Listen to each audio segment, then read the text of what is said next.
Check, check, check, check. Welcome to the Grind 329 podcast. I am your host, Lonza. Beats by Lonza, DJ Zay Smooth, whatever you know me as. So today, y'all getting a triple double this month. Double podcast. I got a special guest who you probably have already seen on the podcast before, but this is going to be a little bit different. So we're sitting down with my man, Wuga. What's up, Wuga? What's How you stories, doing? eh? What's happening with you? Man, I'm feeling good, man. Appreciate you being on the podcast.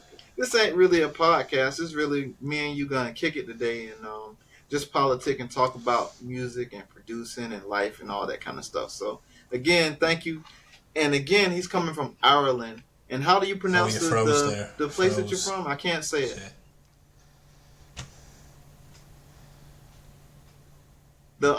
The city that you're from, or I can't pronounce it. How do you say it? You froze bad there, so I kind of caught the last bit of your sentence. You might have to go again there. I literally caught the last second that you said. The place that you're from in Ireland. How do you pronounce it? Oh, prosperous. Prosperous. Yeah, it's Man, like fucking prosperous. I live here. I'm not originally from here.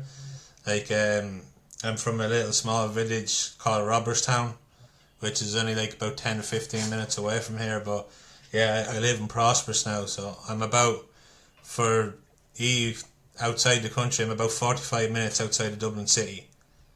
So that's awesome. kind of, well, an hour given traffic, depending on your traffic, you know. I'm gonna have to visit one day. I think Ireland is one of the places I've never been.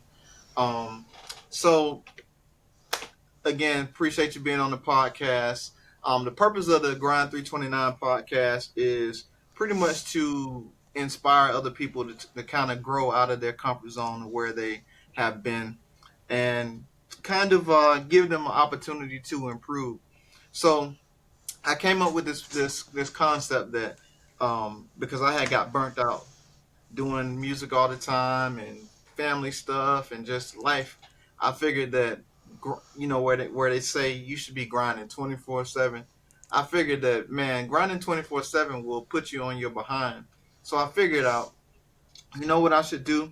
I should break that down into a different timepiece. So instead of doing the 24/7, I decided that I'd do 329, which is my birthday, which is 3 days and 29 hours. So once you are done with those 3 days and 29 hours, then you take the rest of the time of the week to be productive, take care of yourself, take care of your family, do what it is that you want to do before you get back into the grind. So kind of like a weekend, like taking a vacation kind of deal. So that's the purpose of the grind 329. And so yeah, that's that. So um, I've I've noticed that you personally you do a lot of collabs, and I for one as a producer I don't do a lot of collabs. Number one because I don't like to have to work behind other people. Um, so for yourself, what does it take to get a collab with you, and why is it that you do a lot of collabs? Well, the main reason I started doing a lot is time management, really. Like, the kind of the way I built up a bit of a network there with loop makers is, like, I've got fucking a good 10 or 15 people that would, like, send me loops weekly into my email, and it's all part of just the way you do business with them loop makers. Like, if you take a loop and use their loop and make it into a beat, you have to determine it as a collab and split everything 50-50. And for me, it's just a time management thing. Like, if I was to sit down and start making melodies and all that, it could take me 3 weeks to make a beat. You know, because I'd be try to be too perfect and try to make everything just sound the way I wanted. And I could go in and have something sound really good, and then start messing around with more presets and change the beat completely, and then it'd be worse off than it was. Whereas if I have a loop, or if I go and get a sample pack of Splice or something, I have what I have and I can't change, and it's up to me to do with it what I can.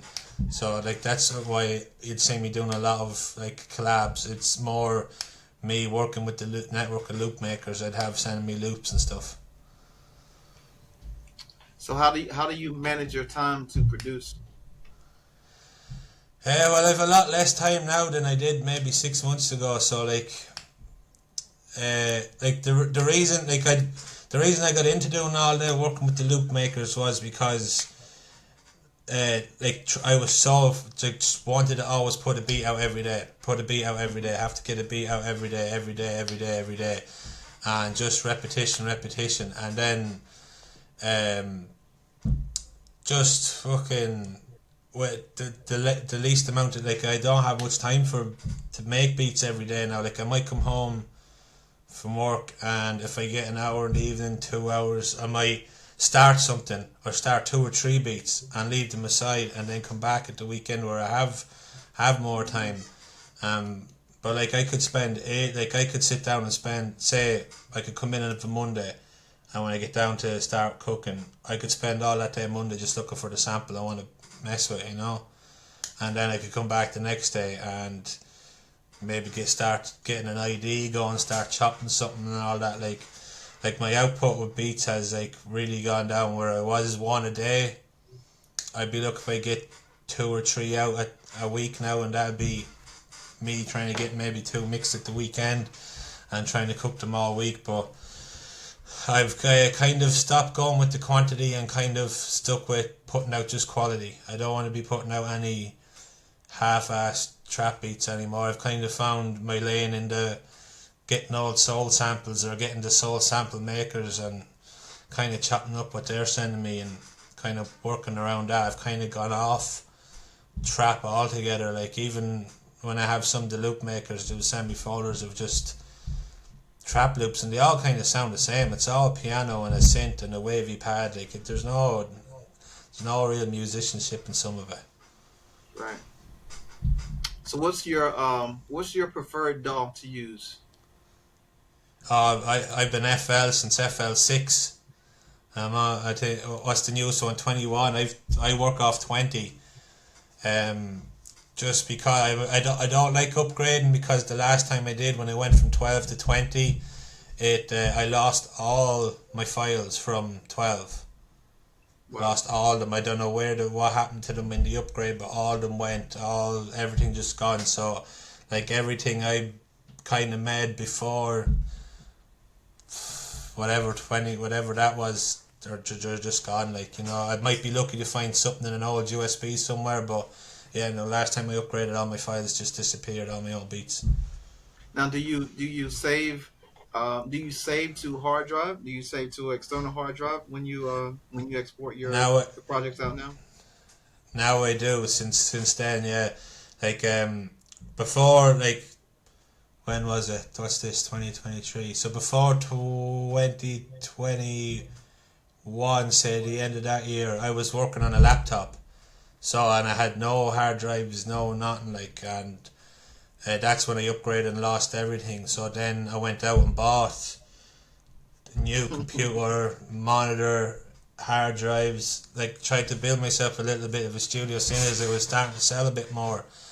And yeah, so now I have, because on the laptop I have, when I got to mixing and mastering, I'd open up a plug and the would nearly explode. The laptop would just start freezing and fucking doing mad shit. So now, at least with this fucking high RAM computer or whatever the fuck it is, I can, it's grand, there's no buffering, there's no acting the bollocks when I'm trying to mix or anything. It's grand. It saves a bit of time as well. And why do you like FL versus other DAWs that's out there? Because that's a big debate. Before you answer, there's a big debate. There's a big debate on if Fruity Loops is the better DAW than Ableton or Logic or Cakewalk or even Pro Tools. So and they got a good fight on their side. So why do you think FL is the best to you? Well, I stuck with FL because when I got into it, when it was FL6, so we're going to say 2010ish maybe, I didn't know there was any other DAWs. How I got into it was, like I was starting to do blends at the time where I was like taking maybe a pack verse and putting it on a 50 beat or vice versa, just blends, whatever, mix, DJ mixes, whatever you want to call it. And I was on a website and I was like, how do you actually make beats? And the lad sent me um, a dodgy copy of FL, a crack copy of FL6, and that's where I started. And I didn't know that it was any other DAW. So like I was on FL6 and 8, and then I kind of went away from producing for 2 years. I kind of I'd no real computers. Like I moved out of home and all that, and then when I got the laptop I had in like the end of 2015 maybe, that's when I got back into it. And that's when I kind of figured out there was an Ableton and Pro. I knew there was a Pro Tools because I did a music production and sound engineering class in like 2011, but it was mostly teaching you how to like set up sound engineering in like a live setting and maybe record like a live set to tape or something. Like it wasn't really for what I wanted, but I still kind of took the information and tried to translate into what I was doing. But what I kind of learned about Ableton was Ableton is more for like electronic EDM. It has everything built in it to kind of do what you need to do in the processes of making that. Where Fruity Loops is just user friendly, and because I've been at that long, I can just dit real quick. I know where everything is. I wouldn't even try going near another DAW because I could spend 4 hours trying to find a kick, whereas now I can make a beat in 4 hours in Fruity Loops. That sort of way. I've been running into a problem to where um I usually work out of MPC, right? MPC has its own DAW as well. So learning the MPC DAW, coming from Cakewalk, um, was not too hard of a change, but I wanted to stay inside the box because I figured that if I stayed inside the box, I'd learn everything I needed to know about the box. And then as I started to learn the box and I could do it with my eyes closed, I started figuring out that I'm losing a whole lot of everything that comes with the actual computer software and the DAW. I'm losing a lot of the productability that it has because you can put in more plugins, you can do more effects, you can change stuff around, you can click with the mouse. And I was like, man, I'm losing a whole lot of my sound because I'm not using the computer. So I started to use more of the DAW that MPC has. But coming from Cakewalk, I'll like you're with FL, I'll never stop using Cakewalk. But because I'm not engineering and recording anymore, I'm not making beats and producing in Cakewalk. So now I'm trying to figure out Ableton because now um, my studio has went completely hybrid and actually really just production side now. So I'm not even engineering and recording anymore. It's just all producing. So, um, but yeah, I can't even for FL because I've been out of FL so long. I can't even. I can barely make a beat in FL, which is crazy because I was making 10, 15 beats a day on FL. I mean, cranking them out. I mean, they was probably ass, but still, I can get in there and I can do whatever I needed to do in FL. And now, I can't even make a beat in there, which is crazy to me that I can't make a beat in 20 or 21. So Uh, I what I see a lot of like even the industry people doing like what's your man Rice 500 or whatever, is he Timberland's one of mhm. Timberland's sound engineers or something.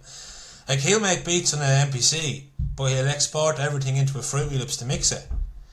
So like there is advantage of using both. Like a lot of them, their creativity would be coming from hitting the pads on the box, but obviously True. to get it into the quality they need to do to send it out for placements, they have to Right. bring it into FL to get. It's not even just putting on a load of plugins; it's getting the right ones. Someday the MPC they will invent some way of getting the right fucking plugins on it, and everything will be done on the box. Eventually, they'll start bringing out boxes with big monitor screens on it, and that'll Yeah, change like the game for them. That will big change the hard game for them. drives. Yeah, If they care about the producers that need to do everything in a box, they'd come out with that. But right now it's all about, hey, how much more product we can sell, and hey, you figure it yeah. out how you figure it out. Which I'm good with the limitations. I like the limitations. I like that I can do what I need to do in the box. I can go in my living room or in the bed and do what I need to do, and then if I decide that I need to just do more, a little bit more producing on it, I can just come back to the studio and export it out. I just Yeah. got the push three. Well, actually, it'll be here Monday.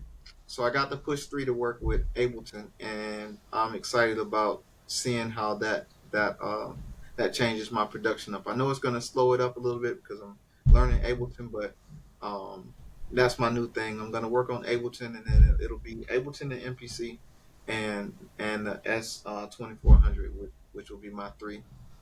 Um, so, question for you: what are some problems you run into when collabing? What are some of the pet peeves that you see that you dislike while collabing with people? I know you said that the trap, getting the whole those folders with those trap beats is being redundant. What are some other pet peeves and things that you run into? Yeah, well, like the thing with getting loops of trap, if I'm on a loop maker's list to send out trap melodies, whatever, like I will go through them and try find something. But like as far as like straight up collab, like starting out with nothing and having either me send a melody or lad send me a melody, what will annoy me the most if it's something it's not something I'd cook with, like, you know what I mean? Hmm. It, whether it be a vibe I'm not feeling or whether the loop's just trash, you know, that sort of way. It's like I kind of work a lot off feel, like, you know, I can't just sit down and go, right, today I'm going to do a fucking Drake type beat. It just doesn't work like that. I can't sit Right. down and do that. I sit down and whatever loop hits the ear just in the right spot, that's what I'm working with. So like a lot, it's all like that will kill a collab straight away if I get sent something where like don't even know where to start with this. I'm not feeling this at all. But then I've often had things where like dude would send me a melody, I'd send him back drums. He'd go, yeah, I'm going to mix that and arrange it up a bit and put in a few bells and whistles and send it back. And then he'll send back a completely different beat. To be nothing like what I sent in the first place. And you're just like what the fuck is this? Like I didn't even send you that. So like that kills something dead in the water straight away. But a lot of the time when people are asking me for collabs, I just say, look, here's my email for loop, send them there. If I use it, I'll let you know. We'll be splitting it half and half. I do the business right, and if I don't, I don't. That's it. Like, you know, I can't. I don't have the time really to be saying, yeah, send me that and I'll do it today, or I'll knock it out this evening, or blah blah blah blah. It's if I get to it, I get to it. If I don't, I don't. Unless it's something that really really just hits me and like, right, I need that now. You know, Right. I've hit you with a few of them lately, or like, I need that now. Send that now. You know. Yeah. And I know that you're on a time crunch too, so I'm like, man, he's 5 hours ahead of us, so I got to get this Yeah. emailed as fast as possible. Whatever I got to do to figure this shit out to get it out of this box, I got to get it Yeah. to you. Yeah. Yeah. So yeah, and And like I said, go ahead, go ahead. yeah, and it's not even the 5 hours difference. It's also like my hours of work as well. So like, Right. you know, I'm getting up in the morning at the same time you're probably going to bed. I'm getting up at 5 a.m., which is midnight your time. So, you know, that's sort of where we're kind of well off, not just because of the time difference, but also kind of the way my day starts and ends, you know? Right. Because, like, with the Eastern time, it's a kind of a bit tricky, whereas on the West Coast, it's not too bad. Because when I get up in the morning, it's like 8 o'clock in the evening over there, you know. So Hmm. if I get up in work hours at the weekend, I get a lot of work done with Caddy, you know, that sort of way. So it's just the Eastern time is a bit hard on me lately, but we'll get there eventually, you know. Yeah, definitely. Question for you. So, I just recently started paying attention to producer podcasts. There's a podcast by the name of My Audio Nerds podcast with Devon Terrell. He's a big known producer. And then they got producer grind. They got a lot of Yeah, man. There's a lot of information out there for producers and podcasts. You got Twitch, you got Facebook forums. What else? Freaking YouTube pages. You got freaking producer courses. The It's saturated with producer content. So there's no reason for anybody to say, "Well, I don't know. I don't know how to learn how to do blah blah blah blah. Or I don't know where to go to get blah blah blah because there's so much content out there. So, are there any people out there that you're paying attention to, as far as like producer content and on social media or anything like that? Well, I haven't been really keeping up with them much lately, but when I was kind of getting into it and trying to learn how to mix properly and cook up properly, like Busy Bork's Beats was probably the main lad at the start. Yes. He's all over YouTube. I think he does a lot of shorts on Insta and TikTok and all that. And like when I really sat down and thought, right, no more fluting around. I need to learn how to do this right. I'd sit down and I could watch Busy Work Beats tutorials on YouTube all day, or be watching while I'm cooking and try copy what he's doing to at least just learn the technique of what he's doing and try figure it out for myself. Right. And then he kind of got the basics with him. And then there's another dude you get on Instagram that does a lot of like little tidbits, little tips and shorts. Larry O is his Larry name. O, yeah. You'd always hear his catchphrase. He's like, "You get me" or whatever in all his videos. But he always had like a little gem or here or there where it'd be like a quick video. Here's how to make your kick hard, or here's how to get your snare in the pocket or whatever. Like just little bits and that. Like they were kind of the main two for me. Like other than that, I can't really think of anyone else I would have really like. Other than that was like the site where I actually did my mixing course, and I can't for the life of me think of the name of it off the top of my head because it is about 2 or 3 years ago. But there is value in going paying for the course because the YouTube videos and tutorials are all good and that, but you'll see with a lot of them, they will cook a beat to so far, and then when it came to the stage where the serious mixing comes in, that's when they wrap up their video and be like, like and subscribe, bye, and all that bollocks, right? Right. So they'll give you the meat, but they ain't going to give you no gravy, you know what I mean? So you have to go and hit the paid courses, and that's where I learned a lot, like about, like in the YouTube videos, you'll get a lot of videos on sidechain and kicks to 808s. But no one ever tells you need to sidechain your snare to the melody, so it cuts through. You need to sidechain your kick to the melody, so it cuts through. You need to sidechain your vocals over the melody, so they're not clashing with each other and the kick and snare are still coming through. Like there's all these little bits that you will not get in a YouTube video unless you pay someone to tell you about it. Like,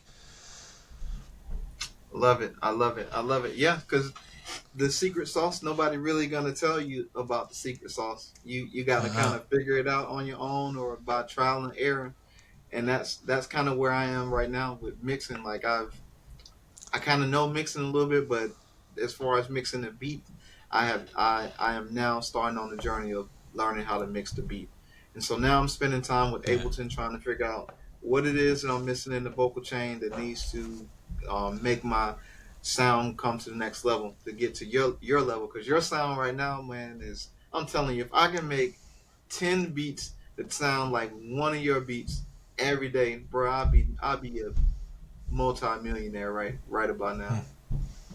There's no way I could be making the kind of beats you make and not be somewhere else with it. So and kudos to you for putting in the time and having the sound that you got, man, because you got it. You got the juice right now. So we heard who you paying attention to. We heard about some of your pet peeves that you like with collab and that you dislike with collabing. So let's talk about the music industry right now. What's missing in the music industry that you'd like to get back to? good music. That's well gone. Good music has stopped. I'm gonna tell you straight out. The last time I probably went out and bought an actual rap album, I'm gonna say is 10 years ago. Has to be. Like whatever about streaming somebody, but the fact actually to go out and be hyped up enough to say I need to go and get this album, like that, them days are well gone. I think the Carter 4 was the last time I did that, and that's that's an easy 10, 12 years ago to get the Carter 4. But like people are just shiting out albums lately. Like, you know what I mean? Like seriously, like even the people the younger crowd are calling the big names, like your little babies and all that. Like he is just shiting out albums. You know what I mean? They're not great. Like it's almost the same beat in every song. His vocals are probably phrased the same way. Dude sounds like he can't rap unless he drinks 2 bottles of lean before he goes in the boot, like, and he goes in and he sounds like he's just grinding his grills together, like, you know, what the fuck is he even saying? But like, we just need to get back to good music, like, stop this fucking mumbling on auto-tune shit, get back to speaking fucking words, and you know what I mean? Like, it's just, we need to get back to good music. Even a lot of the beats that go out nowadays is just trash, you know, it's sounds like weird sounds, like I might as well just scrape my nails on a chalkboard and put a beat to it. Probably get me 50k in the morning for that, you know, that sort of way. Right. We need to get back to good music, real talent doing good music, and none of this fucking social media idiots fucking with a beat off fucking BandLab or something, you know what I mean? Need back to Yeah, the I good think music. the business is changing the way music is being played now, because now the business is more about how much money we can make, how fast we can make it, and it's microwavable. Hey, we this is what everybody likes. We're gonna make 100 songs that sound like this, so that we can make Mm-hmm. the money off of it, and then the music just suffers because it's all about the business, and that sucks. I remember I watched a video of Timberland saying that when he recalls making $500,000 for a beat Yeah. back in the day when he was in his top level, and that nowadays he ain't seeing $500,000 a beat. I know. So now I can understand that if that type of money was to come back to the music industry now, you'd have a different sound. I'm See, convinced that you have a way different sound. well, see the way killing CD sales is what got rid of the money. You know what I mean? Hmm. If you can just go on and just stream it anywhere you want, like you don't even have to have a Spotify membership to go on and stream a song. You might have to listen to an Right. ad after every song, but you don't even have to pay for it to listen to it. Same with YouTube. You can go onto YouTube and listen to a track there. You could probably go onto TikTok and probably listen to a song. I don't fucking know. But like back in the day, if you wanted to hear it, you might hear it on the radio, but then you'd have to go and buy that album. You know what I mean? Hmm. Is like a modern lad's fucking album getting 10 million plays and Spotify as good as going out and send 10 million albums? I don't think so. I No, don't it's think not. so. You No, know, it's not at all. Yeah. there's like, the thing is, there's too much choice as well out there. Like, you know, back in the day, you'd have your couple of big albums that came out maybe that week or that month, and you'd be playing them on repeat and repeat and repeat, like over and over, and they become memorable in your head. Whereas nowadays, you'll hear a song and be like, it's either meh or not, and you forget Right. about the next day. You know, there's no replay value in modern day music.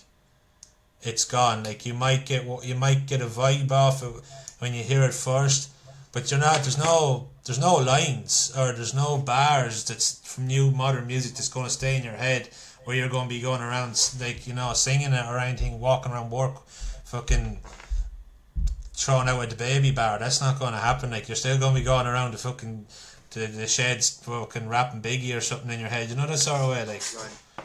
you know, it's just And that's it's never dying. That old no. music that is historic and legendary, that's never dying. Like, I can listen to a Biggie verse right now, and I can remember the verse from front to back, just because, like you said, the replay value of it back in the day. You'd listen to it over and over and over again. And then the next week you like, hey, CD changers, when CDs were out, you get the CD changer, and you run your CDs down, and you're like, guess what?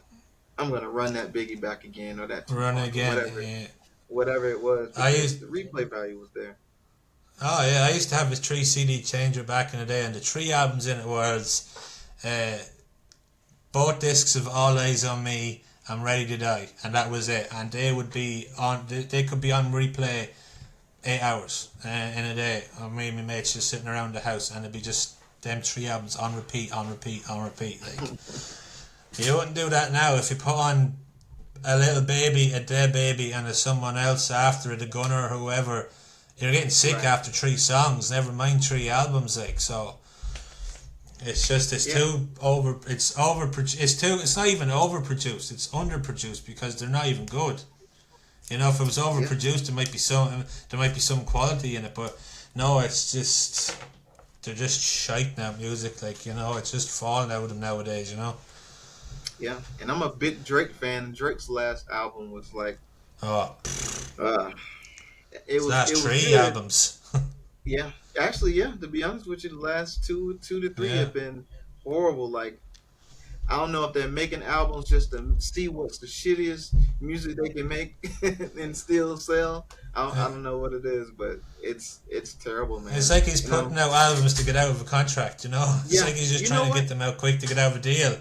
I'm glad you said that because I was just thinking that yesterday. I was saying I'm wondering if he's putting out shitty albums to get just what's on his contract to be fulfilled Yeah. before he Because put there's out another one anything coming in a banging. couple of weeks, too.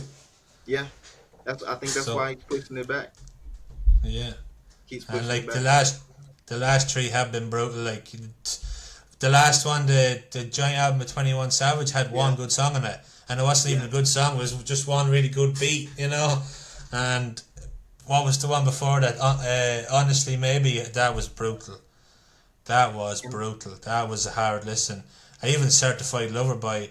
I remember like the day it came out, I was in work and I put it on. I was like, I listened to this going around. Surely there'd be something on it. And once I heard that I'm too sexy, I turned it off. Said I'm not listening to that shit again. That's brutal. That is, like, you know. yeah, I only like it because it's funny. I only like it because Yeah, it's comedic. It's comedic and it's funny. And I watched the yeah, video. yeah. Messed around and watched the video. So now every time I hear the song, I'm thinking about the stupid ass video. So yeah, Yeah. See, I I do like remember that. the original. Like I remember Yeah. the original be on telly a lot when I was a kid. Like and just seeing the two Hmm. bald owl lads, you know, on the catwalk or whatever. And I was like, what the fuck would you even Yeah. sample that for? But apparently, Future was the one that pulled the sample out and asked whoever produced it to flip it. So Wow. whatever they're smoking, I'll have some of that too. Yeah. You know. Definitely. So let's see. What do you think about um, what do you think about personalized websites versus going through BeatStars, buy beats, or just selling through Facebook Marketplace or anything like that? How do you feel about having your own producer website? I think you kind of need all of them. You need all. You need every advantage point to try sell your beats. Like BeatStars is good because it's probably the industry leader really on buying internet beats. So like Hmm. you'll get a lot more traffic. Like I could put a I don't think I put a beat out in 2 weeks or something maybe on BeatStars, but yeah I'll still get a couple of hundred plays there every week and I'll at least get someone either DMing me or making an offer or something like you know that sort of way. Or everywhere else you kind of have to drive. Like I had my own website there for a while, I had my own domain and everything, but Hmm. like you had to drive the traffic there yourself. Right. Like whereas BeatStars drives its own traffic, kind of like you know if you know how to set up and tag your beats and put the right information and metadata or whatever to call it on it, you will get plays like and it helps to run up the promo program on it as well. Like every time I run a $25 program on it, I'll probably sell $25 in fucking leases straight away and make the money back. But I'll probably get 1,000, 1,500, 2,000 people after playing that beat. So like the promo is probably the way to go in a lot of them. Like the buy beats, I like buy beats mostly because of the battling at the minute. I haven't had anyone like even acquire about a beat off it yet, but the beat battling is good. Like I think I'm well in on my way to qualify for the tournament next month, $500 tournament. I won't win it. Like there's some heavy hitters on that by Beats place. Like I'm after catching the cup. Like the way they have the beat battle set up, where it's you don't know who you're battling until you accept it and go into it. I'm Hmm. after running into like three or four of the top five in the last couple of battles. Like and these boys are heavy hitters. Like these are solid beats you're up against. Like and they're it's hard. Like especially the way the voting is on it as well. Like the community votes or like people just going in and voting. Like that's a split of 70% of the vote. and like a site admin or whatever, a site member, worker, whatever, their votes are counted as 30%. So I'm after having two battles this week where I had 4 or 5 votes more than the guy that beat me because he got 2 votes from the admin or the site worker or whatever it was, and his percentages outweighed mine, which I think is a bit stupid. Like how you can lose a battle with 5 votes more. Like they should change that. But yeah, as far as having sites to sell, you need them all. Get your beat stars, get your buy beats, get your air bit as well. I don't have time to put them all out. Like I'll hang around on the buy beats for a bit and see what happens there. But BeatStars will always be my main selling point. Just a bit pissed off at the way they're after putting on this service charge now on everyone that buys a beat off you. Right. I only realised it a couple of weeks ago when I got an email to say, oh, you sold whatever it was, say $16.20, blah blah blah, but yet my PayPal only came $15 or whatever. It's because they're adding on a service charge now of 12% on your beat sales. So like if you have a dude buying an exclusive off you for $1,000, he's to pay 11, 20. You know what I mean? Right. So I think they're after amending that bit where you can go in now and have the option to take. You can give them their 12% cut out of your pay and not have an extra 12% added onto the price. So when I figure out how I can do that, I'm going to do that, and the 12% be coming out on my end and not on the customer's end anyway. Or maybe you have to direct them to a different place to buy exclusively from you instead of you know that they want the beat on BeatStars. Yeah. Tell them, hey, instead of selling it to you $500, I'll sell it to you for $400 through my website, and then maybe that way you just cut out the middleman. You know what I'm saying? You might lose $100, but you still cut out the middleman from getting anything at all. But the thing with BeatStars as well, there's a security not just for me but for the artists as well, that I could sell them the beat, right? They could DM me on fucking Insta, I could sell them the beat over PayPal or whatever, but every time they could lose the email where I sent them the beat and the files and whatever, 6 months down the line they could be annoying me looking for that, and I'd be like, right, could spend hours looking for it, that sort of way. It could be miles down my list of beats or whatever. Whereas with BeatStars, you just go in and it'll be in your purchased settings. Gotcha. Go into your settings, go into purchased, and you can download whether it be whatever, the WAV, MP3 or stems, whatever, at any time of the day. Like especially as you said, I'm 5 hours to 8 hours ahead of everybody. So like if a dude's up at the studio 10 o'clock your time, like that's 3 a.m. There's no way he's got, because I think I had a kind of situation with Jada not a while ago where he was in the studio and he needed one of my beats, but I was asleep. They were all up in the studio at 10, 11 o'clock at night or whatever it was, but I'm asleep over here, Right. So we're two more questions. Steps to get started for a new producer. What are your recommendations on some steps to get started for a new producer? If you're like new and literally do not know what you're doing, go and listen to the songs that you think you're like. If you're getting into producing, there's obviously beats you've heard of, like I'd love to make something that sounds like that. Go and find them beats and find who their producers are, and go and find tutorials on them. Like you will easily, if you put in I want how to make a Metro Boomin type beat, you will get 1,000 videos of that on YouTube. You put in I want to make a beat that sounds like Wheezy Out of Here, you'll find 1,000 videos on them. Go in and study not just the same dude making them, go in and study them all and find out what they're doing, what DAW they're using, like what like even plugins, what kind of sounds they're using. Like you don't have to have the expensive plugins either. Like you will find dudes that'll be doing tutorials how to make a gunner beat using stock plugins. Like just go into that and like don't spend money straight away, because you could spend a year at this and be like, fuck it, I don't want to do it anymore, and that's money all gone the door. At least get in, and when you get to the point where you feel it, that you need to keep making, need to keep doing this, that's when you start spending on maybe get a producer's drum kit, like, or get a plug-in or something, like I was at for years, like I was using the stock drums and everything on FL until I was at about 2 or 3 years, and someone sent me By Wanda kit, official By Wanda kit. So I've got his drums for a lot of Drake songs, the samples already pre-chopped and everything for like about 20-30 of By Wanda songs from like the late thousands, early 2010s and that. So that was like one of the first kits I got. And then like you'll get lucky, like Reddit and all that has free kits on it. Like back in the day I used to have to go onto like producing websites and talk to dudes. Like I remember a dude sending me a Dr. Dre kit that he had. I don't know how he did it, but he had it on a floppy disk for something. He had the drum kit was on a floppy disk for whatever hardware, and he was able to translate that off the hardware and onto digital.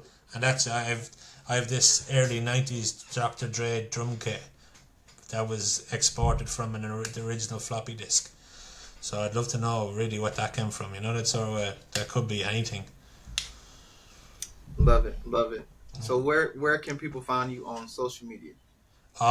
Beats by Wuga everywhere. Yeah, everywhere. Facebook, Insta, Twitter, X, whatever the fuck you call it nowadays. I'm there, but I don't use it ever since he changed a lot of the shit on it. Your man Musk, I don't really use it anymore. It is no advantage. Like I used to go into it, and you could go into search send beats, and you will get everybody in the last 24 hours that has put out a send beats fucking tweet, and you go in and start talking to them. That's how I was making sales for 6 months, just commenting or DMing people off Twitter that had send beats or hashtag send beats. Now you can't really do that anymore. I think he'll block you after like 5 replies or 5 DMs or something. Like there's a limit on it now, so I don't even bother with it. Like so it mainly Insta is where you get me. Like I do have a YouTube.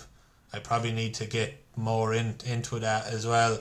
I have a TikTok, but I don't have the TikTok app on my phone or anything. So like, there's probably a couple of old videos or old beat breakdowns there from last year or something, but it's there, but I don't use it either. So like, if you really want to get me, it's Insta all the way.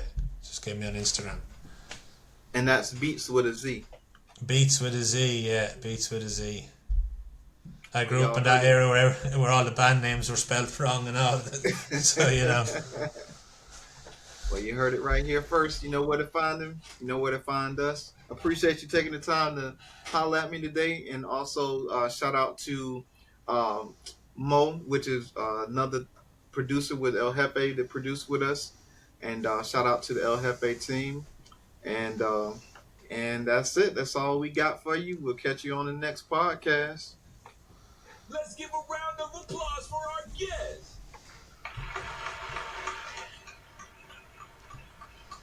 Round of applause. Definitely, because I appreciate you, because you pushed me in my production right now, so I want to say thank you for that, because I'm trying to catch you. Every time you send someone, like, dang, he got a banger over there, so I'm like, okay, let me see how I can improve on what I'm doing over here. So I know it ain't a competition, but I like to try to better myself and surround myself with good people and people who are doing great things. And so salute to you for what you do, and thank you for you don't never tell me no. You always be like, hey, here you go, or hey, send me that, or whatever. So I appreciate you. Mm-hmm. We do good business together, so appreciate you. Yeah, well, that's it. Like we also should put it out there that our collab together that won the competition lately. Mm-hmm. Who's put that out there that's going to be released soon. I think we'll get some artwork and whatever before that comes out. But yeah, the 1520 remix is coming soon. If you didn't see it already, Park's YouTube page has the actual competition final.